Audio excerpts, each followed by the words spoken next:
दहा दिवस झाले आधी येऊन भेटलोय आपल्या तहसीलदार साहेबांना। प्रश्न होते आमचे, शेतकऱ्यांचे प्रश्न होते, सेतू कार्यालयवाल्यांचे प्रश्न होते। प्रश्नांसंदर्भात आम्ही साहेबांना भेटलो, उत्तर मिळालेलं नाही। नोटीस पाठवतो, हे करतो ते करतो, ते मान्य नाहीये।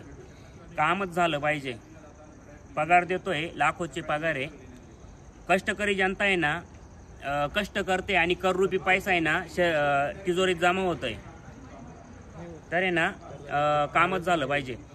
सेतू कार्यालयाचे प्रश्न आहे, सेतूवाल्यांना विचारू काय विषय असा होता का माझ्या गावातल्या सागर बाळासाहेब शिंदे आणि ज्ञानेश्वर सुरेश शिंदे या दोघांनी ॲफिडेविट केलं होतं, पण ते ॲफिडेविट त्यांना शासनाचे पैसे न भरता ते तिकडे इन्व्हर्ट झालं आणि इन्व्हर्ट झाल्यानंतर त्यांनी तिकडे अर्ज दिल्यानंतर त्यांना त्या लक्षात आलं का अजूनही पण काही ॲफिडेविट संजय गांधी आणि रेशन कार्डासाठी वापरण्यात आले।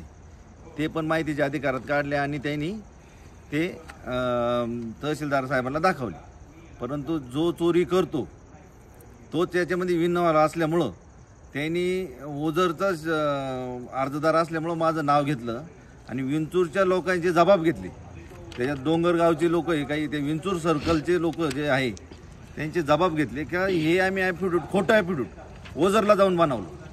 परंतु त्या प्रकरणासाठी लागणारे उत्पन्न दाखला आहे, अर्ज आहे, स्वयंघोषणा आहे, हे मात्र कुठं बनवलं? विंचूरला बनवलं, निफाडला बनवलं। पण फक्त खोटं ॲफिडेविट बनवायला ते ओझरला आले आणि ते पण तब्बल 70 किलोमीटर आणि जवळजवळ 4 गाड्या बदलून आले। हे कसं शक्य? विंचूर सर्कलनी एवढं पण विचारलं नाही त्या लोकांना का तुम्ही ओझरला कसे गेली, काय गेली? पण आम्ही जेव्हा त्या लोकांना वरवर जाऊन विचारलं तेव्हा ते लोक घाबरायला लागले आणि त्यांनी सांगितलं की आम्ही अशा कुठं सह्या केलेल्या नाही, काहीच नाही।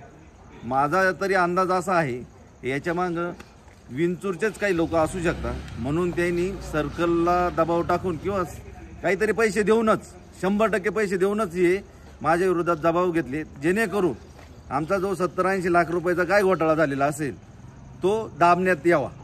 यांनी कोणतंही ॲफिडेविटला पैसे शासनाला दिले नाही, वर्डमध्ये ते टाईप करायचे आणि करायचे। आता आमचा काय संबंध त्याच्यामध्ये?